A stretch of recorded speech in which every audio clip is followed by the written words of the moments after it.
Welcome to Crunchy Stewardship. I'm Chrissy Rombach. And I'm Katie Fiola-Jones.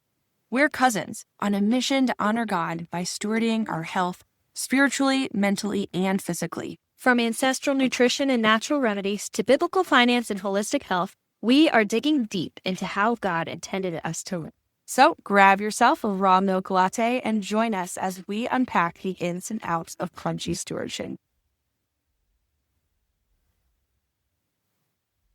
Hey guys, welcome back to Crunchy Stewardship. Chrissy here, and Katie is also here. And we are continuing our series today on our infertility series. We've been talking about causes of infertility, different ways that we can mitigate our risks of infertility, and things like that. So today we are continuing that conversation, talking specifically about microplastics. But before we get started with that, Katie, will you share your random revelation of the day? Yes. My random revelation is actually just something new that I learned, that one of our favorite health professionals in the kind of crunchy maha space, Josh Axe, is actually opening, or I guess at this point probably has opened, a brand new clinic in Tennessee called the Longevity Club and Clinic. And I think it's really cool because I really like him and I love what he does. And so if you're in Tennessee and you're interested, or I guess even if you're not in Tennessee but want to have Josh Axe as your doctor, you could do that by going to his clinic in Tennessee. And yeah, he definitely, he focuses more on longevity and kind of like a wholeness. What am I saying? What am I thinking? Like a holistic kind of point of view of your health. He kind of looks at every system and how they relate to one another versus, usually if you go to the doctor for a specific problem, they send you to a specialist who will then just tell you about the problem of that one area in your body. But what Josh Axe does is takes kind of more of a holistic view of being healthy. And so he focuses on, the programs that they offer through the clinic, things like hypothyroidism, menopause, PCOS, and fertility. So if you are struggling with fertility, like we're talking about in this series, that is something that he does help with. Also diabetes, autoimmune disorders, male hormone challenges, cancer support, and irritable bowel syndrome. So he has a lot of experience in reversing many of these chronic health problems. And I know that mostly because I follow a lot of his content and I've read lots of his books. We talk about him a lot on our podcast because we really like him, because he's also a Christian and a believer. And that is super cool that he is helping people get healthy in a way that we believe really does honor God. That, Chrissy and I think that taking this more holistic approach is really the way to go when we want to do it in the way that God originally intended, and just viewing our bodies as a temple and stewarding that well. Hence the name Crunchy Stewardship of our podcast. So yeah, I just wanted to share that. I found that very fun. Oh, also, this is another just random change/new thing for the crunchy wellness influencer space. But Chrissy, today actually, I learned that Hilda Labrada Gore, who is the host of the Wise Traditions podcast, is moving on from the Wise Tradition podcast. And there's this new lady who I was just looking her up, but that was one of the tabs I was closing before we got on the podcast. I'm notorious for having 10 million tabs open before we start recording, and it makes my computer slower, so I go and close them all. I had her name up here. She's done a lot, but in the social media space, she seems kind of like a nobody, because then I looked her up on Instagram and she only has 2 posts, and they're both about Weston A. Price Foundation and her now being the podcast host of Wise Traditions. And so I'm like, oh, they clearly just like had her start an account because she's now the podcast host of this podcast that I like.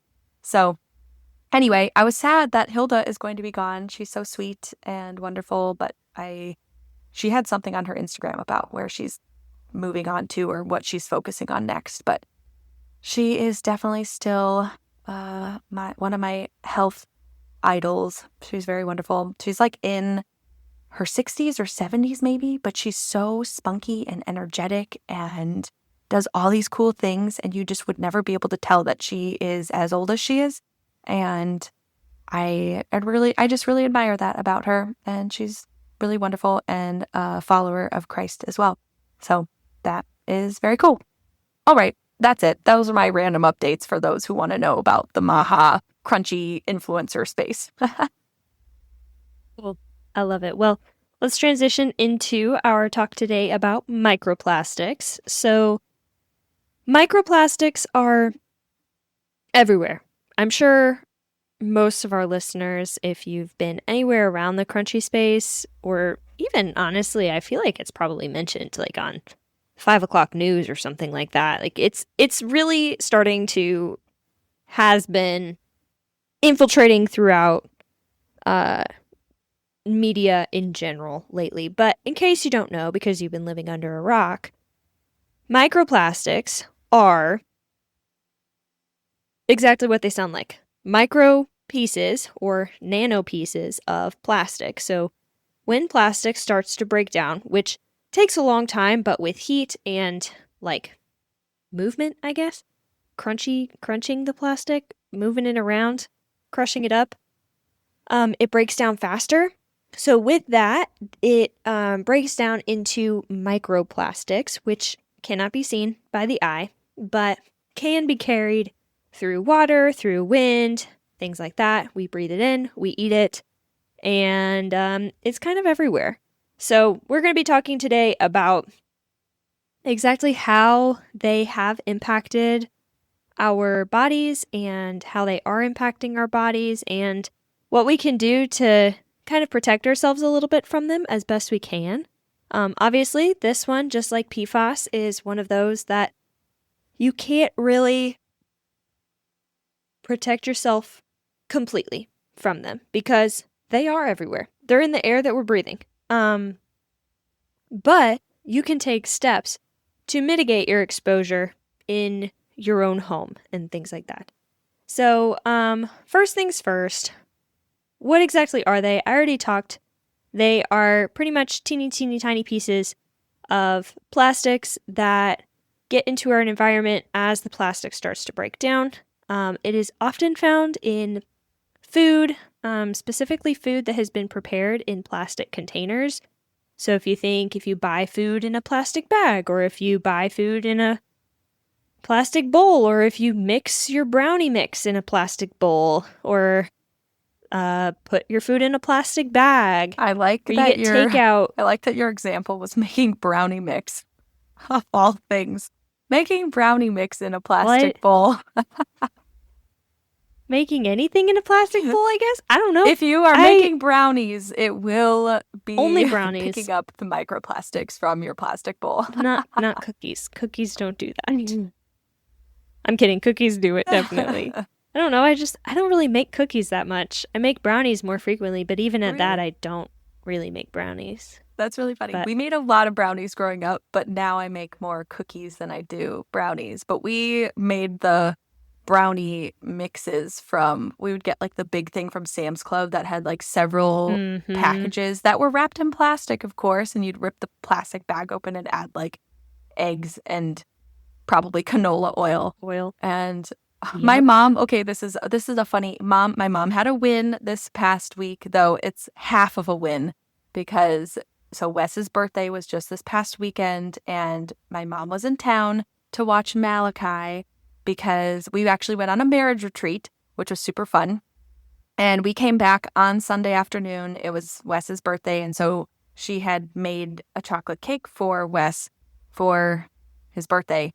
And she did get the box mix from the grocery store, which I was like, oh my goodness.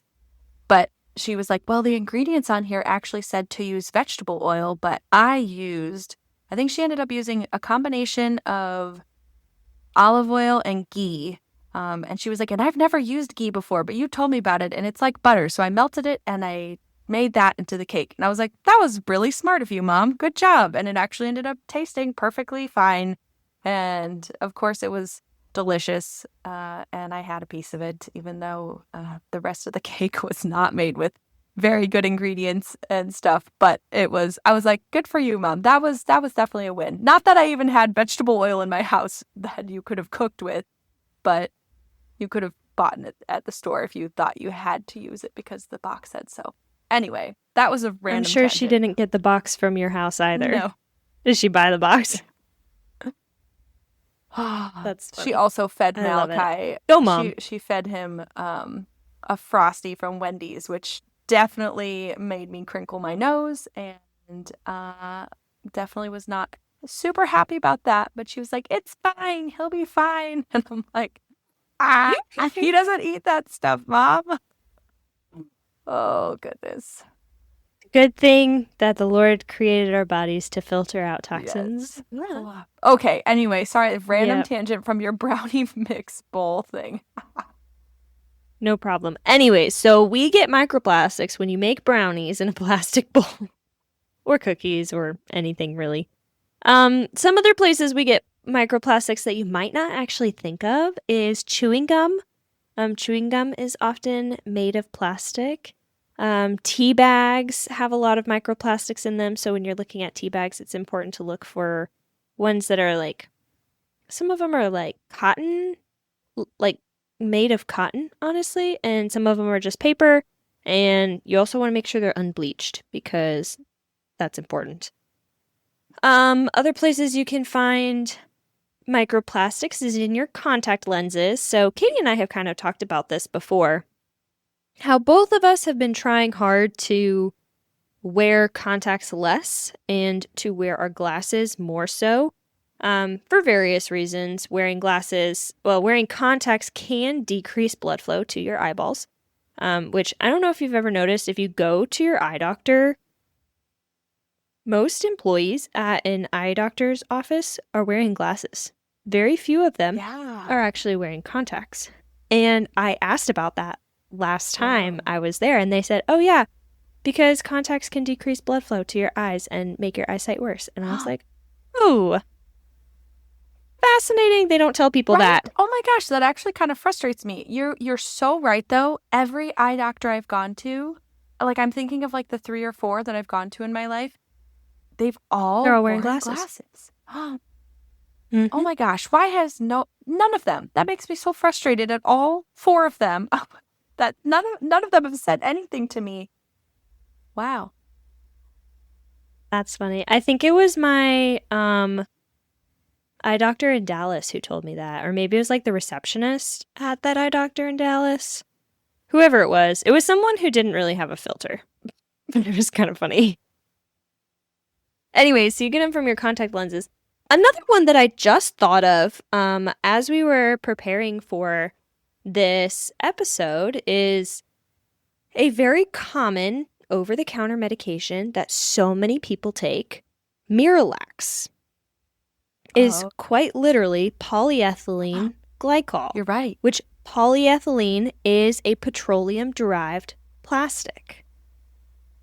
And it's so interesting when you Google search, like, what is polyethylene? It's like, this is a petroleum-derived plastic. And then you Google search, what is polyethylene glycol? And they say, this is a non-toxic, over-the-counter, stool softener osmotic laxative. I'm like, yeah. Interesting. Wow. Our foster daughter, who I've mentioned many times, the one who has autism and has many health challenges, she, like on a very regular basis, we were supposed to be giving her polyethylene glycol. And it was like, that was the name of it. It was the prescribed one versus the over-the-counter Miralax.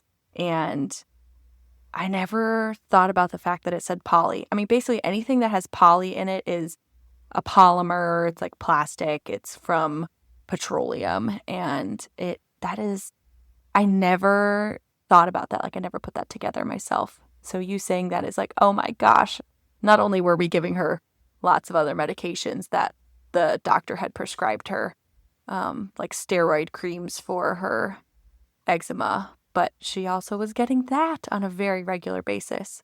And that is really scary. And it really makes me wonder, because Miralax is like the go-to laxative, especially for children, because it's considered like the safest one on the market and the most gentle, because it pulls the water into your digestive system and like uses your own water from your own body to make things flow. But I just wonder, I'm like, is it really the safest, or are we just having very few short-term consequences of it, and maybe the consequences aren't really GI related, maybe the consequences are more so long-term and related to heart health or brain health or something like that, that we just haven't linked back to common microplastics in general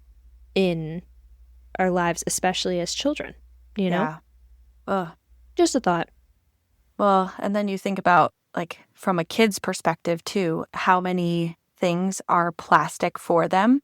And that's what we've kind of been trying to do our best with, is everything, like, plastic is very durable. And that is one of the benefits for it, or of it, is that, if you drop something that's plastic, sometimes, yes, it'll crack and break, but most of the time, like if you drop a plastic plate, it's not going to drop. If you drop a plastic cup, it's not going to drop. If you drop plastic toys, they're not going to crack and break and everything. So there's a benefit, and I see that. But at the same time, it's exposing our children to so many microplastics when we put their drinks in plastic cups, when we put their hot food on plastic plates, when we give them plastic silverware, when we put their food in plastic baggies to go to school in a plastic lunchbox, and everything's plastic. And then we have the even just pre-wrapped foods that are in plastic stuff, and then their clothes are made from plastics, and then their toys are made from plastics, and everything is plastic at the end of the day. And we don't really realize it until, like what Chrissy's just saying, like, oh yeah, this is technically derived from a plastic, and we're eating it, we're drinking it, we're breathing it. We do absorb minute amounts through the skin. It's tougher to get plastic to your bloodstream through your skin. But if you think about all of the clothes that are made with those plasticizers that we talked about last week, and especially you think about like workout clothes, when you are hot and sweaty and your pores are wide open, and now the chemicals from the plastic clothing basically is leaching into your skin. And that is again, okay, we go back to that whole, it makes me really paranoid about a lot of things when we talk about it or when I start learning things. And I have to just remind myself, like, small steps, and it's okay. We're still alive. Like, it's not killing us today, but yet the cumulative effect over time and the continued exposure is what we want to try to mitigate. So we should do the best we can for our children as well, but especially when we are trying to get pregnant or when we are pregnant, because what so many studies have found is that microplastics get to the placenta. In fact, I have this statistic here that researchers at the University of New Mexico found microplastics in 100% of placentas that they tested, with concentrations up to, I don't even know if this number might not make any significance or mean any significance to anybody, but 790, is that UG per gram of tissue? Those are micrograms. Micrograms, okay. I don't know. I was like, I've never seen this little symbol before. But like a cursive U micro. That makes sense. But yeah, and preterm birth placentas showed significantly higher levels of microplastics. But 100% of the placentas tested had microplastics, which is really, it's crazy. And I think that kind of just goes to show that they really are completely unavoidable because they are in everything. And I even have this other quote from the ARPA-H. She's the director, Alicia Jackson. But she said that microplastics are in every organ that they look at, which is really crazy because that's your whole body. It's just plastics. And I read some quote a while back, and I remember sending it to my mom or something, that we eat about a credit card's worth of plastics every year. So you think about just literally eating a credit card, which may or may not sound like a lot because you think about like, oh, credit card doesn't look like that much. But then what are, like, it's all just like teeny tiny pieces of plastics in your bloodstream and in your organs and in your brain even. And what is that doing to all of us? I don't know. I mean, we kind of are starting to know, but there's a lot of really bad things. I have other stuff to say, but did you have something to say, Chrissy? I did. I wanted to go back to the microplastics in toys because you shared a win from your mom this week. I want to share a win from my mom this week. She was invited to, they have a neighbor with a 3-year-old little girl. And my mom loves this little 3-year-old. And it's so cute because this little girl, they speak Spanish in the home. And so when she sees my mom, she tries to speak English, but she doesn't do a very good job because she's pretty much only learned Spanish up to this point. And sometimes she gets some Spanglish, but it's funny. Anyways, so my mom was invited to this little girl's birthday party, and she said, Chrissy, I'm so excited. I bought her a tea set. And in my head, I'm like, oh boy, why did you buy this 3-year-old a plastic tea set? She said, but don't worry, it's made of wood, so it's not toxic. Oh. And I was like, you know what? That's actually genius because, you know, like you were saying, plastic toys don't break when you drop them. Well, neither do wooden toys. Wow. You know? And so I think wood, like wooden toys in general, is a really great alternative to plastic toys because they make about the same amount of noise when they drop, unlike a stainless steel plate versus a plastic plate. You know, the stainless steel plate is going to, you know, it's just so obnoxious. Versus if you use wood, like it kind of makes the same amount of noise as plastic when it hits the ground, and it doesn't break as easily, you know? So yeah, I thought that was a really great win from my mom. Just thought I would share. That's great. Way to go, Laura. I feel like we should have like a battle between our moms of who can be crunchier, because my mom lost points in the toy area this weekend also when she was babysitting Malachi. She took Malachi to the store and let him pick out his own birthday presents because he also has a birthday coming up. And she said he picked him out and they were all toys with buttons and loud noises and very plastic and brightly colored. And I was like, Mom, these are going to mysteriously end up at your house and you're going to be like, why are all these toys here? And we'll just be like, well, for quote unquote, forget them at your house next time we come over. And you'll just wonder why they're all there. I'm like, yeah, they're fun. Malachi, they do have a time and a place. Those toys do keep him more occupied in the car, which is great. The ones she did pick out, they were more geared towards learning and stuff versus just purely buttons with lights and stuff. It's like the ones that you can like play little games with and it'll be like, find the number 2 or whatever. And he's really cute because in the car today, actually, he was in the back seat and he was like, number 2. And he's like trying to say words and phrases together. And so it was really adorable when he's like, number 2. And I'm like, yeah, buddy, number 2. You're going to be 2 years old. Anyway.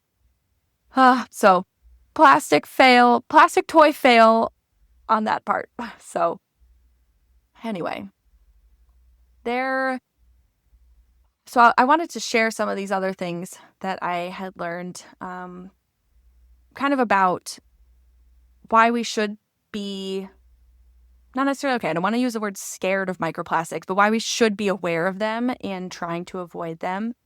So I had this quote from an EWG article, which I'll link to in case you're interested in seeing more. But I think the article was all on like microplastics in your foods. But I just wanted to share this quote here that says, growing evidence suggests microplastics may be a public health concern. Microplastics have been found in human lungs, blood, and even the placenta. A group of scientists in South Korea recently sounded the alarm about potential health harms after reviewing research on microplastics. Microplastic shapes can interfere with digestive and respiratory systems, and the chemical additives that they release can disrupt the endocrine and the reproductive systems. So this is just to kind of bring it back to the fact that they have been shown to disrupt our reproductive systems and obviously our endocrine system, which is what we've been talking about, which is like our hormones. And they help govern being able to get pregnant and stay pregnant.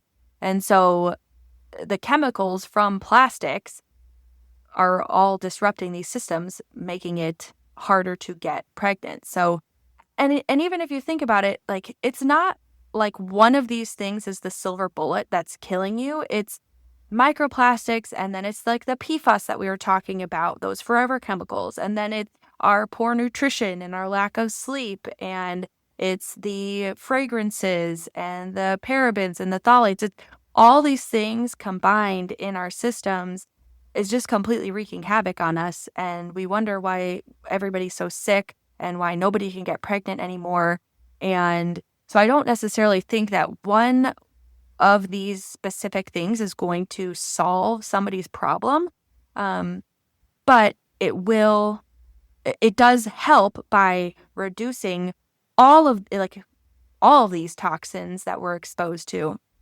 But I did actually, when we were kind of preparing for this, I happened to, it was like serendipity that I came across this post on Facebook about microplastics and specifically in relation to fertility. So it's like a series of posts. It was kind of interesting. So the first one starts out saying that 4 out of 5 couples got pregnant after cutting plastic for 12 weeks. So, I mean, I don't know how they just completely cut plastic first off, because that is, again, like we said, plastic is like just everywhere.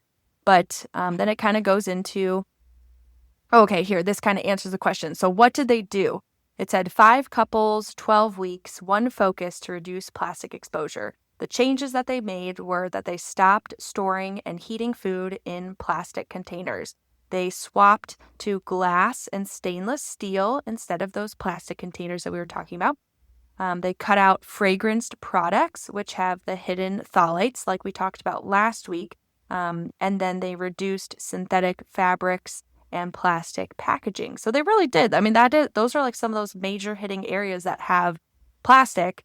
And so said all had been trying. Okay, so all these couples, so all 5 couples had been trying to start a family, trying to have a baby and get pregnant for over a year, it says.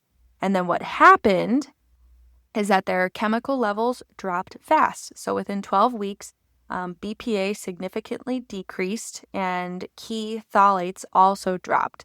So these are hormone-disrupting chemicals found in plastics. So my guess is that they were doing blood tests and were checking the levels of the microplastics in their blood.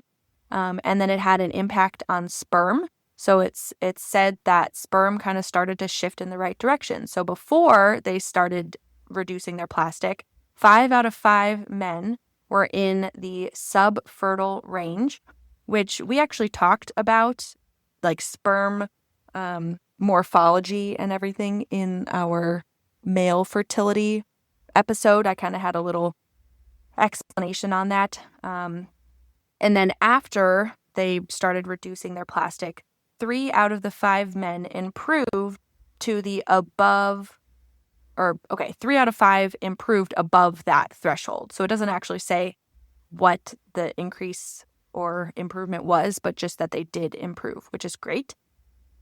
And they kind of just talk about, this is important because like we're starting to realize that plastics, like the microplastics in our systems, really do make an impact on our fertility and our ability to actually get and stay pregnant. So yeah, our environment really does play a very meaningful role in our fertility. And so we have to be aware of that. But it's really encouraging that these changes for these couples actually happened in as little as 12 weeks.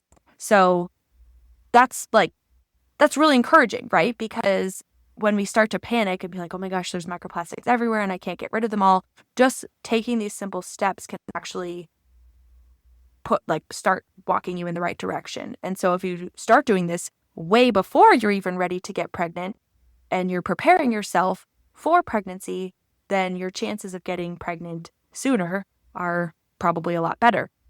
So yeah, I thought that was really cool. And I happened to stumble upon that post kind of at the right point. I felt like, I'm like, oh, this is perfect. Great facts.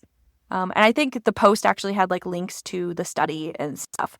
And obviously it's a pretty small scale study. What did I say? It was 12 couples. So it doesn't give you a big... I think it was 5 couples in 12 weeks. Thank you. 5, even less than I was saying. 5 couples in 12 weeks. So it doesn't give you a full picture of what everybody is going to experience if they do that. But just that small scale study is quite encouraging for those who are just looking for any way to start increasing their fertility and chances to get pregnant. Agreed. So there are methods that they are actually developing to help us identify how much microplastics we actually have within our bodies. Because, like we've said, microplastics are everywhere, which means they have pretty much made their way everywhere into our bodies.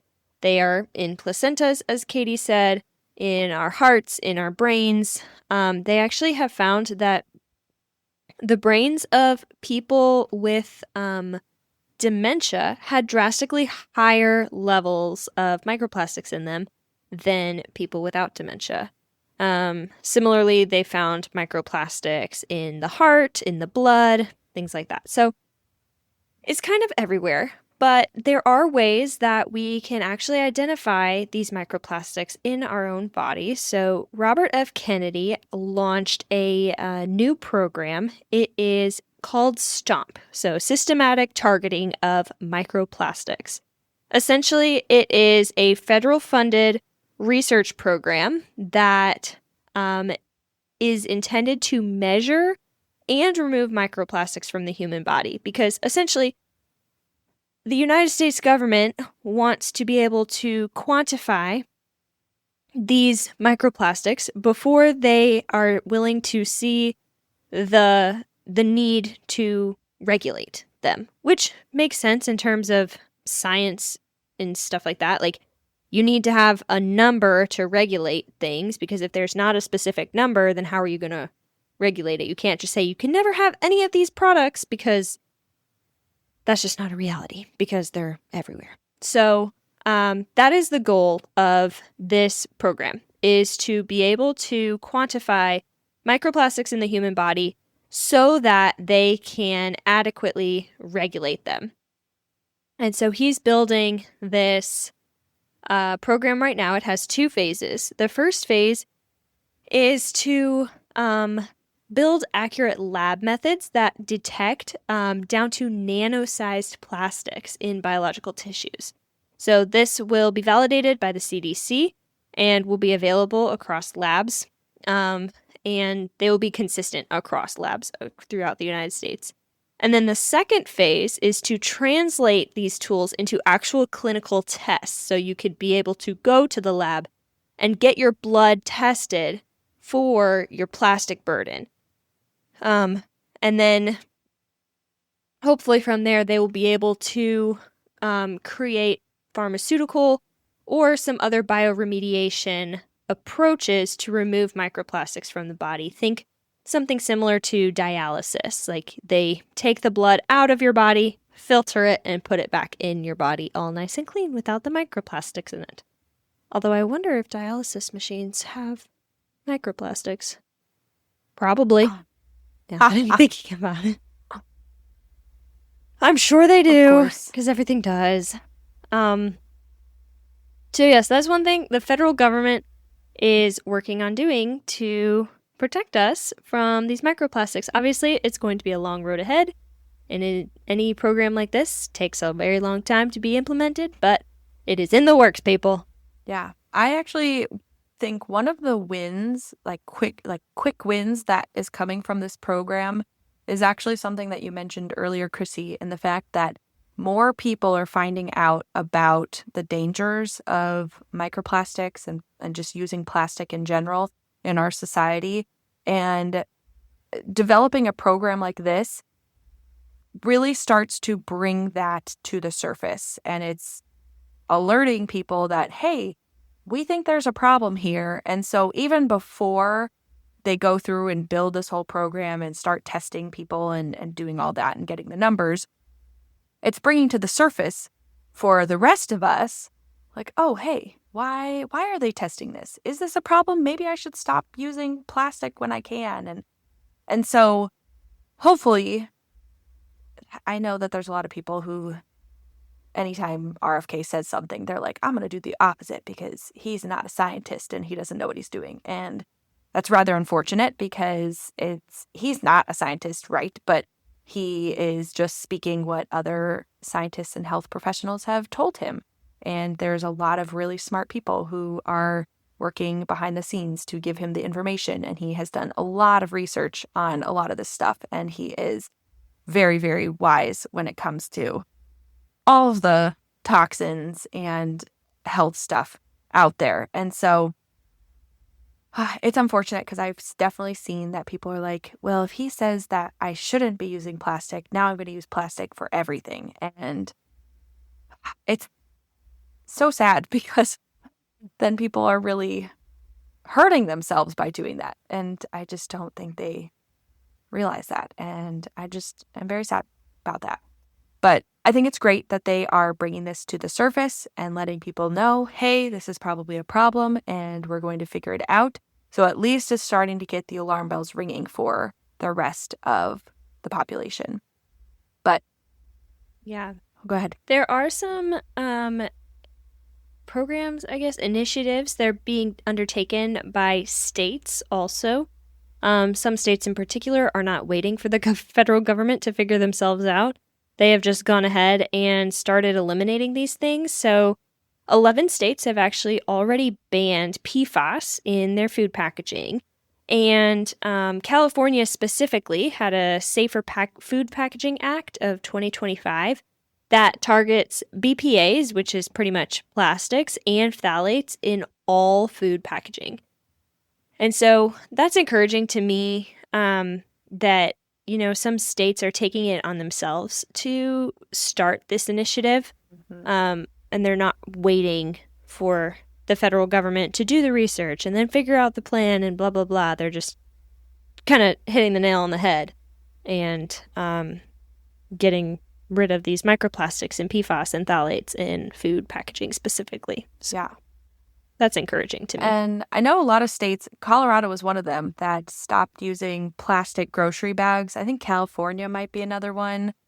I know. Okay, but they still have a lot of plastic food packaging. Oh, yeah. Like cereals and meat even. Vegetables, a lot of vegetables. I can't think of anything else right now. Vegetables, yeah. I feel like everything is already packaged in plastic that, okay, limiting the plastic bags that you would get at the end of your grocery store run is probably impacting the microplastic load in the world. But also, I feel like there's a lot more that we could do. Yes. Yeah. I think the one thing that helps, or the one thing that is resulting from less plastic bags, is kind of like what you said. It's reducing the microplastics in the rest of our environment because, one of our primary sources of microplastics is actually our own drinking water because microplastics are just everywhere in our world. And so in the oceans, actually, I think I had this other fact written down about microplastics in the oceans. I think it's made up of, where is it? Tire dust. Here it is. So it basically says any plastic object can become a source of microplastics once it begins to degrade.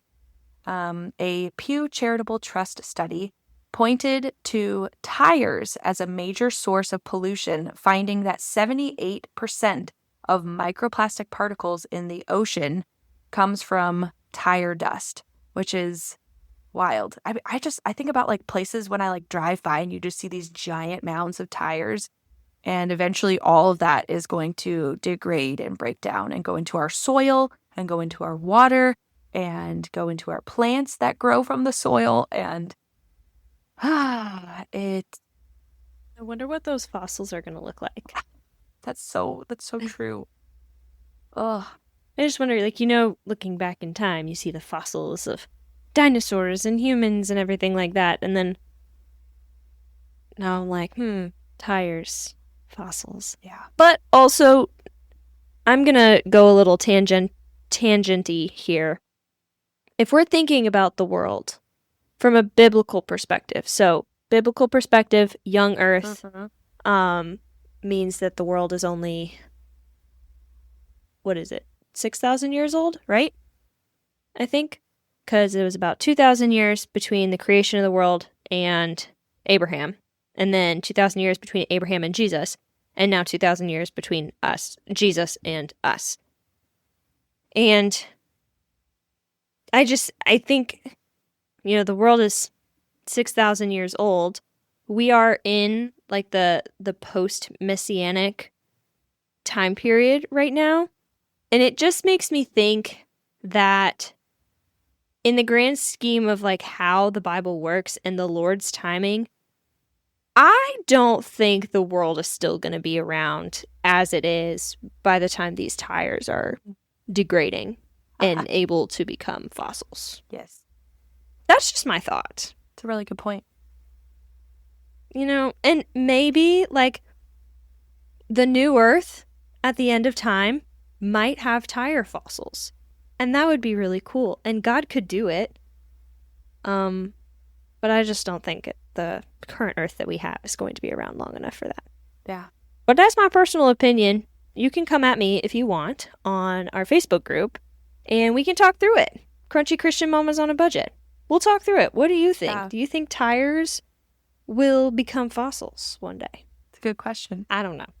I stumbled, just because we're talking now about like creation and stuff. I came across this reel, or I guess a short, or whatever the term is when it's on Facebook. It's one of those short videos. It's only a few seconds on Facebook, and it says scientists discovered that the Earth was made by vibrations, which are sounds. And then it's like this guy like, pondering and looking off into the distance, ...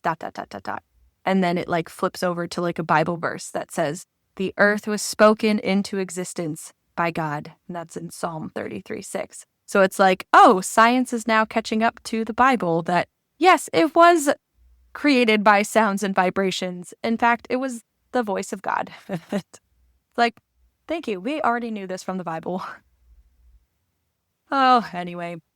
Sometimes it just takes some time to prove the Bible, Exactly. But the more that people try to disprove the Bible, the more they actually end up proving the Bible. Exactly. Which, I'm okay with that. They can just keep on. Yep. I'm good with it. Well, let's maybe talk about some simple switches. We've kind of been talking, what's interesting about microplastics and then the PFAS and the phthalates and fragrances and parabens. All these things basically all come packaged together most of the time. Like they're all, like we've talked about, oh, you should filter your water because all of these things are found in water, and you should stop using plastic because then all these things are found in plastic, and you should switch to this and that and this. And so it might sound repetitive that some of these things, these suggestions of simple switches that you can be doing, it'll sound repetitive because they're all very closely linked together, all these chemicals and toxins, which should hopefully be a good thing for us in the sense that there's not tons and tons of things, I guess. It's like, okay, you need to filter your water and it will get rid of all these toxins. And so it's not like filter this and then do that and then do this.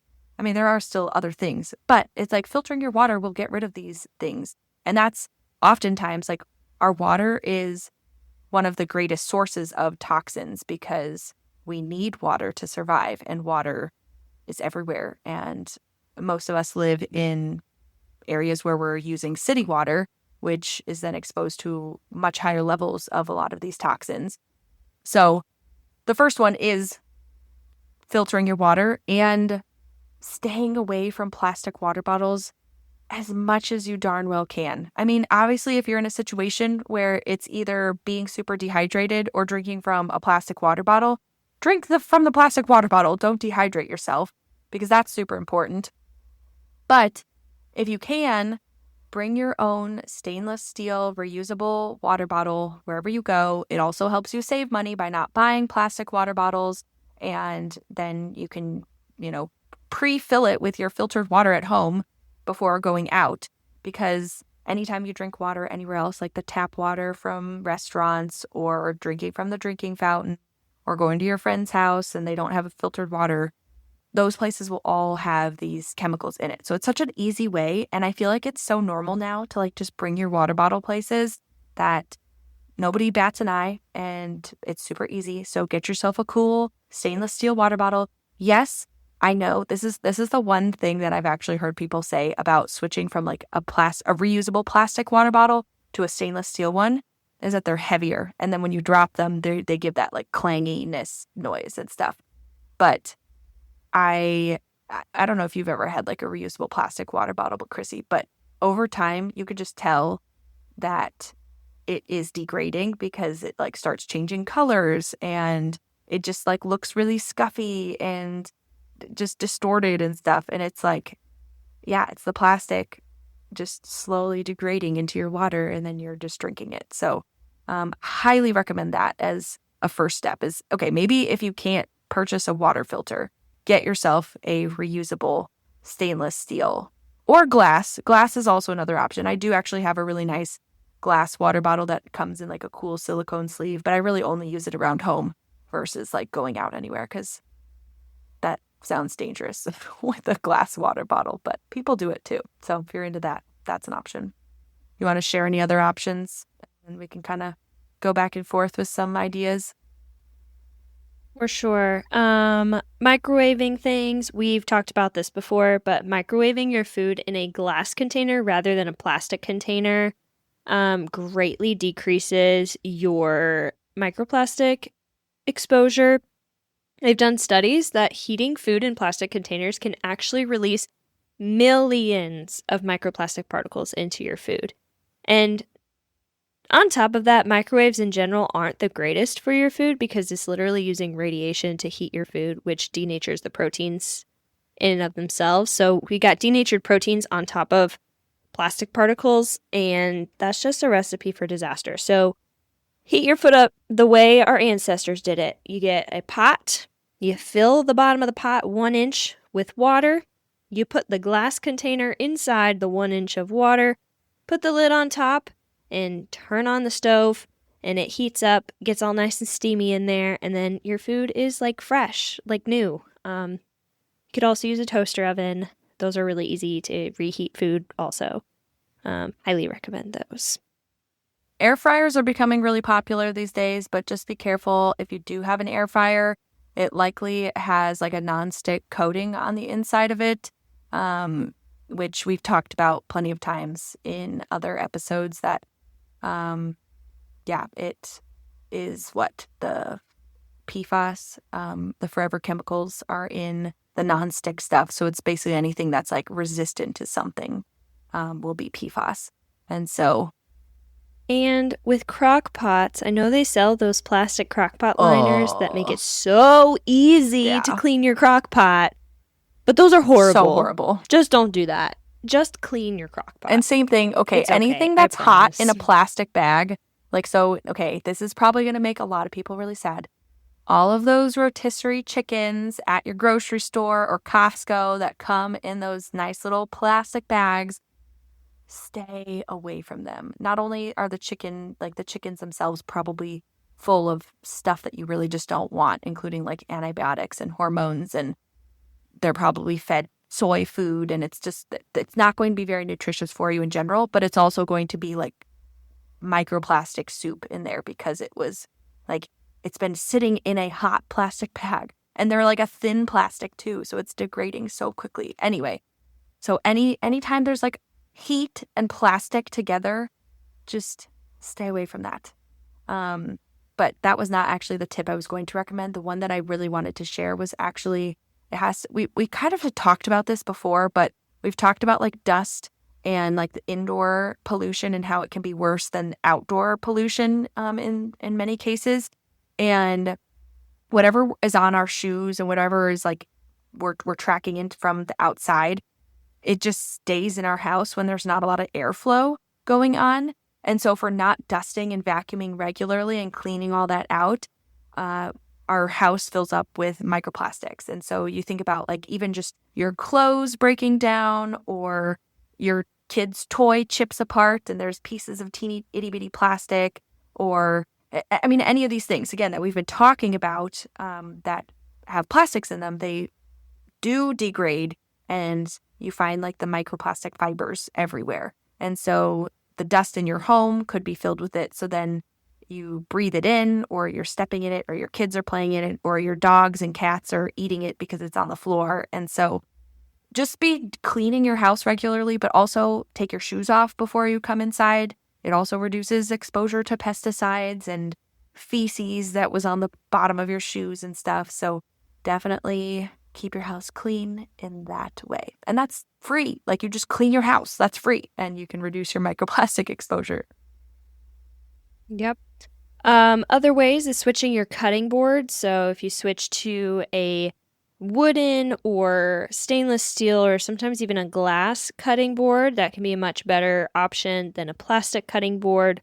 And switching to silicone instead of plastic. Silicone can still break down. It is a form of plastic, but it's more durable than most other plastics, and really only breaks down with like heat and fat contents around it. I do want to clarify one thing. 100% silicone is actually made from sand. Yes. But yeah, so it is like a natural thing, but there's a caveat of that it has to be 100%, because if it's not, it often does have plastic fillers and like the plasticizers and stuff in it. And so most of the time, if you find like a really cheapy silicone something, it likely is not 100%, or if it just doesn't say the percentage at all, it likely has plastics in it. So you do want to make sure, especially, so you think about, again, going to children's stuff that is made from silicone, you think about like baby bottle nipples or teething toys are usually silicone. You think about, like our spatulas and cooking stuff are often made with silicone. So you just want to be really careful that you're finding like food grade 100% silicone versus something that is cool and rubbery and flexible, but it's, so honestly, a lot of kids' toys specifically are not made with 100% silicone. So you think about like the fidgety, do you know what I'm talking about? Like the rubbery fidgety things that they make these days. Those are likely like the little worms. Yeah, all that kind of stuff. Those are totally not 100% silicone, because why would they spend that money on that? But make sure anything that like kids are putting in their mouth regularly. Pacifiers is another good example. So gotta be careful. Yeah. Okay. Well, that's good to know. I learned something today. Yeah. I love it. Another thing we could do is using beeswax instead of plastic wrap. We've kind of talked about this even in episodes past. Using beeswax to wrap your food instead of using a Ziploc bag or something like that can be really helpful for decreasing your microplastic intake also. Mm-hmm. Yeah. Yeah. I think those are probably some of the bigger ones, but I mean, I'm sure as we've been going through the episode, you as a listener have probably been thinking about all of the plastic in your home.